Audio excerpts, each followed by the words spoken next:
الحمد لله الذي علم بالقلم، علم الإنسان ما لم يعلم. الحمد لله الذي رفع شأن العلم والعلماء، وقال تعالى: هل يستوي الذين يعلمون والذين لا يعلمون؟ والصلاة والسلام على المعلم سيدنا محمد صلى الله عليه وسلم. وبعد، السادة الحضور جميعا، فهذه المناسبة السعيدة نشكركم التواجد الذي هو شرف لنا، وبه يكتمل فرحتنا بتكريم أخ عزيز علينا جميعا، وهو الأستاذ محمد إبراهيم طه السلموني. وخير ما نبدأ به حفلنا اليوم وهو كلام الله سبحانه وتعالى والقرآن الكريم، والطالبة دينا أشرف الشراوي.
صدق الله العظيم وبلغ رسوله الكريم، ونحن على ذلك من الشاهدين. ما أصعب لحظات الوداع وما أقصاها، خاصة أنها وداع جميل وعزيز علينا جميعا، والأستاذ محمد إبراهيم طه السلموني الآن مع كلمة الأستاذ أحمد العيسوي مدير المدرسة. وانا ما بحبش اتكلم يعني ولا ليا في الموضوع. خلاص وصلت يا عم. بسم الله الرحمن الرحيم. يقول الرسول صلى الله عليه وسلم: ان الله وملائكته لا يصلون على معلم الناس الخير. ويقول الشاعر: ام المعلم وفيه تبجيلا، كاد المعلم ان يكون رسولا. فنحن جميعا من معلمي الناس الخير، عندنا كده كمدرسين من معلمي الناس الخير. إذا أخلصنا في عملنا وعلمنا النشء التربية، وأدبناه على التربية الحسنة ودرسنا فيه حب الانتماء للوطن وحب الوطن، لأن حب الوطن من من الإيمان. لو احنا قمنا بعملنا على أكمل وجه وأخلصنا في العمل فعلا،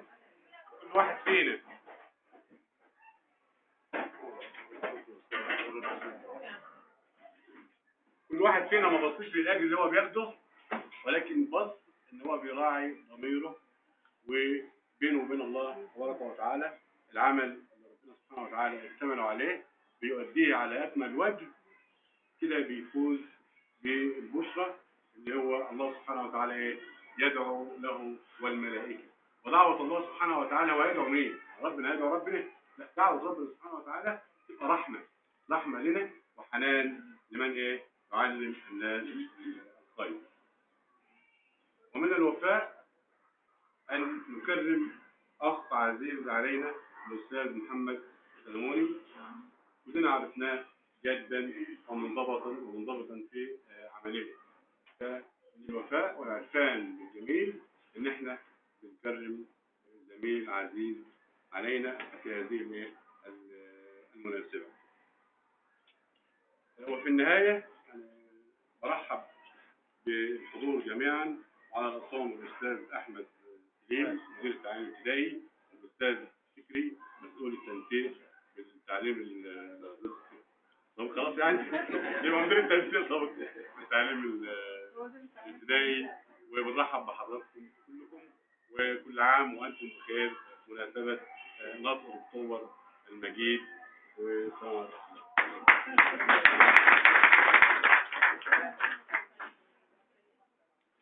أستاذنا الفاضل الأستاذ محمد، لا نجد في قاموس الكلام نعبر لك عما نكنه لك من حب وشكر وعرفان.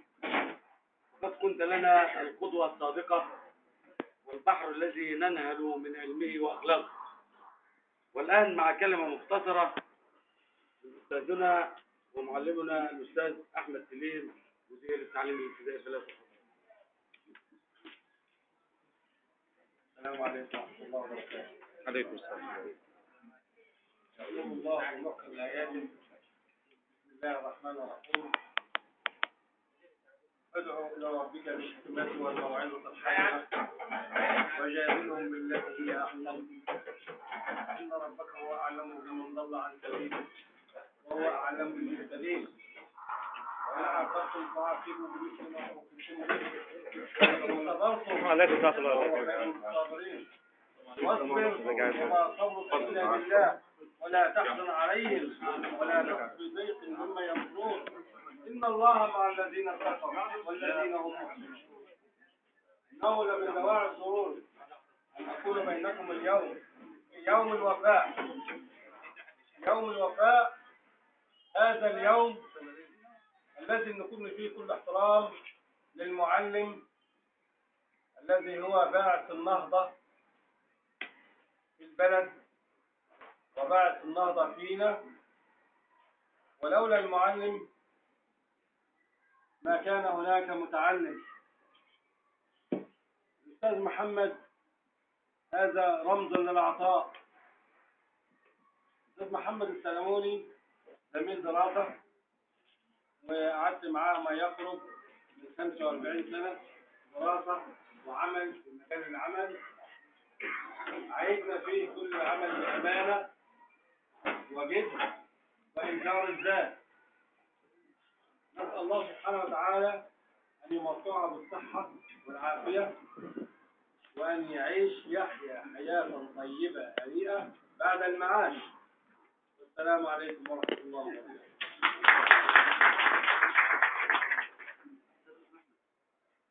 أيها الأخ الفاضل محمد، قد أديت رسالتك بفضل الله تعالى وأتممتها على أكمل وجه، وأتممت مهمتك على أروع صورة. يقول لك شكرا بلا حد وامتنانا بلا عد وباقات من المحبة والعرفان والود.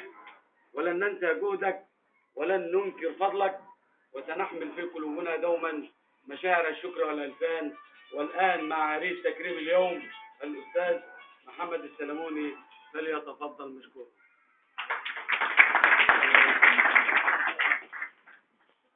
بسم الله الرحمن الرحيم، وبه نستعين، والصلاة والسلام على سيدنا وحبيبنا محمد رسول الله صلى الله عليه وسلم. قبل أن أبدأ حديثي معكم أتوجه بالشكر والتقدير والعرفان إلى السيد الأستاذ أحمد محمد المتولي العتوي مدير مدرسة الشيخ سعيد، والإخوة والأخوات الزملاء كلا باسم وصفته الذين أتاحوا، طبعا الزملاء اللي هم مدرسي ومدرسات المدرسة وإداريات المدرسة الذين أتاحوا الفرصة أن أجلس وأتحدث معهم. وأشكر السادة الحضور كلا باسمه وصفته لحضورهم هذا المجلس الكريم.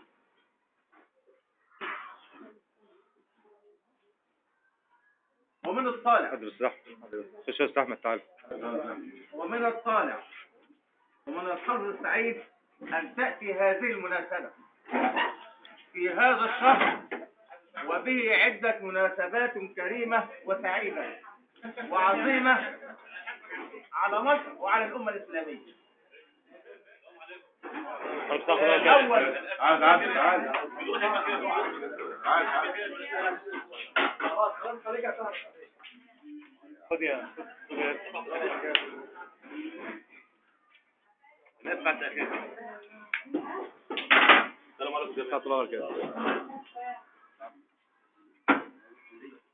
ومن الطالع ومن حسن الحظ أن تأتي هذه المناسبة في هذا الشهر، وبه عدة مناسبات كريمة على مصر وعلى الأمة الإسلامية. أول مناسبة عام دراسي جديد، أتمنى أن يكون عاما سعيدا عليكم جميعا. 2 عيد الأضحى المبارك وكل عام وأنتم بخير. 3 شهر ذو الحجة وموسم الحج وعقبال عند الجميع. 4 انتصار أكتوبر المجيد على أعداء الأمة الإسلامية. 5 انتصار الشعب المصري وخروجه من الكبوة التي كان بها. وأرحب بكل من السيد الأستاذ أحمد سليم مدير التعليم الابتدائي، زميلي من التعليم حتى خروج على المعاش. الأستاذ فكري البدري موجه بالإدارة. الأستاذ عبد الغفور موجه بالإدارة. الأستاذ علي العسوي مدير مدرسة مجمع البصرات. الأستاذ أحمد سالم مدير الإعدادية بنات.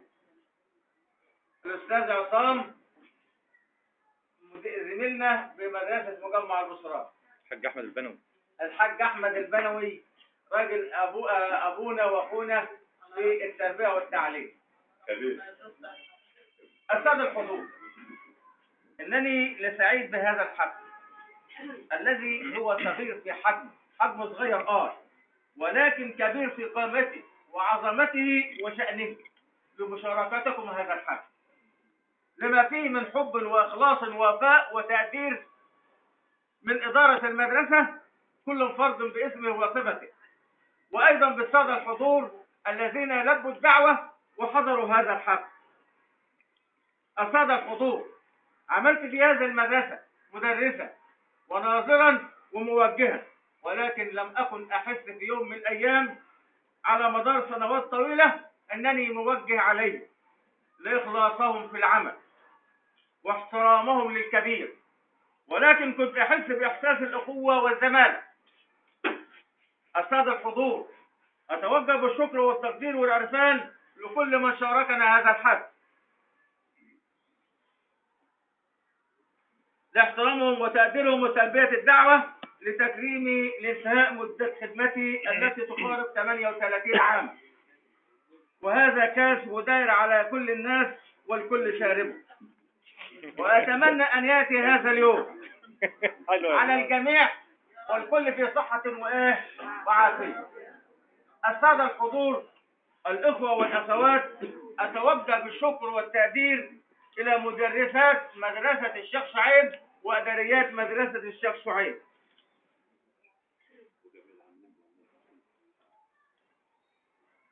الذين تحلوا بالإيمان وتحلوا بالحياة محافظة على كرامتهم كإناث، وعلى كرامة أزواجهم، وعلى كرامة أولادهم، ومركزهم الوظيفي كمعلمات وإداريات في دار العلم والتربية، لأن الحياء من الإيمان، ولا إيمان بدون حياء، والذين فقدوا الحياء فقدوا الإيمان، ويفعل ما يشاء دون خشو ويحكم عليه المجتمع بالبجاحة. وفي نهاية حديثي أتوجه بالشكر والتقدير لكل من حضر هذا الحفل، وأتمنى لهم دوام الصحة والعافية وطول العمر، والسلام عليكم ورحمة الله وبركاته.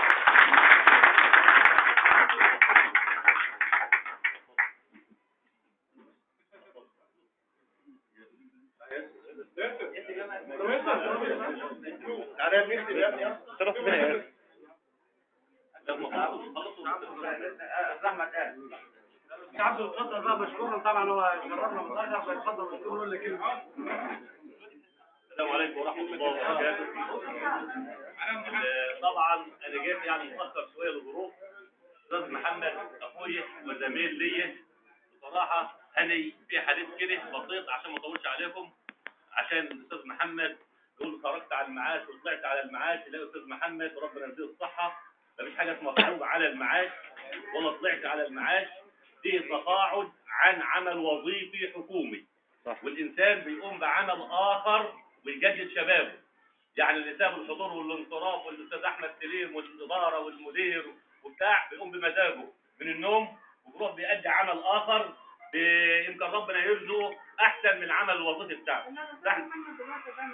الاستاذ محمد فيه البركه ويعني وربنا يديه الصحه، ولكن اختصر عشان اكتب الحديث بحديث رسول الله صلى الله عليه وسلم عليه الصلاة والسلام. قال رسول الله صلى الله عليه وسلم ان الله يحب اذا عمل احدكم عملا ان يتقنه. فجزاكم الله خير في هذا الاجتماع الطيب اللي بنكرم فيه الاستاذ محمد السلموني. كان الاستاذ محمد السلموني بصراحه بكل امانه وبدون نطاق، الفتره اللي عرفت فيها الاستاذ محمد السلموني وانا موجه هنا وهو مدرس، حضرته وهو مدرس ودخلت له الفصل في الرياضيات على ما اظن، كان بيشتغل في الفصل بكل امانه لغايه ما طلع التوجيه باخلاص. اشتغل باخلاص لغايه ما طلع التوجيه برضه بيشتغل باخلاص، وكان بصراحه بيشد على المدارس. واحنا نقول يا جدعان يا استاذ محمد بيشد على المدارس، بس هو كان على حق. ما حدش بصراحه ما تقولش ازعل منه، لان كان بيتقن عمله. واحنا قلنا ان الحديث اللي بيتقن عمله بيحب الله سبحانه وتعالى لان الحل القرش. وانا اتمنى من الجميع ان يطبق هذا الحديث سليم على اساس ان المبلغ الفلوس اللي باخد باكل بها اولادي في بيتي يبقى انا عثرت عليها من حلال. وطبعا الاستاذ محمد ما هوش يعني غني عن التعريف، وانتم جميعا اهل البصرات انا بحبهم لله في الله لانه مخلصين في عملهم جميعا. جميع المدارس دون استثناء، جميع المدارس، الشيخ شعيب ام المؤمنين، المجمع البصرات الفكريه كمان، كل مدرسه بروحها بيشتغلوا بامانه. وانا بصراحه اشكركم جميعا وكل سنه وانتم طيبين. واحنا مالناش بركه في محمد السلموني، اذا كنا اخطانا في حقه يسامحنا في فتره العمل، واحنا كنا مالناش بركه في محمد. وبحيي الاستاذ محمد برضه. كل يا اولاد كل سنه طيبين. وكان احنا السنه الجايه برضه لما نطلع على المعاش ونقول انتوا تبقوا ايه؟ تبقى كلنا كمان. كل سنه طيبين. متشكرين. بنشكر استاذنا الغامر والاستاذ عبد الغفور، وباسمكم جميعا بنشكر استاذ الحضور على رصيد الاستاذ احمد سليم والاستاذ شكري، الاستاذ عبد الغفور، الاستاذ علي الهيثمي مدير مدرسه مجمع البصرات، الاستاذ احمد سالم صديقي وحبيبي في مدرسه البنات، عمنا احمد والاستاذ الخالد. نشكرهم جميعا، نشكركم جميعا، ونتمنى للاستاذ محمد ان شاء الله حياه سعيده طيبه مليئه بالسعاده والهنا مع اسرته الطيبه اللي شرفتنا حرم والاولاد. نتمنى لهم حياه طيبه وسعيده مع الاستاذ محمد، ونشكركم جميعا. والان مع بعض الجوائز البسيطه اهداء وتقديرا من هيئه مدرسه الشيخ شعيب لاستاذنا الفاضل الاستاذ محمد السلموني، يقدمها السيد مدير المدرسه الاستاذ احمد الهيثمي.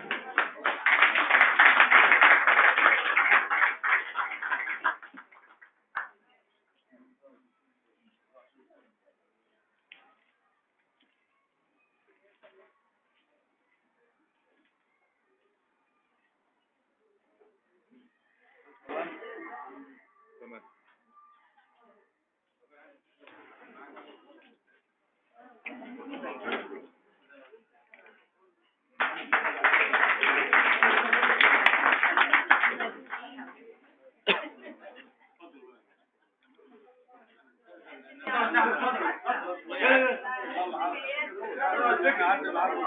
احمد اتفضل يا احمد شكري.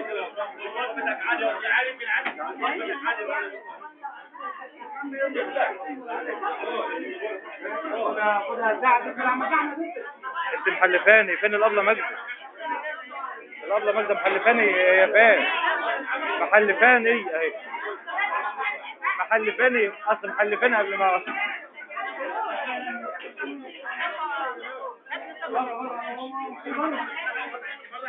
انت بصفا صفا بنت الاستاذ محمد.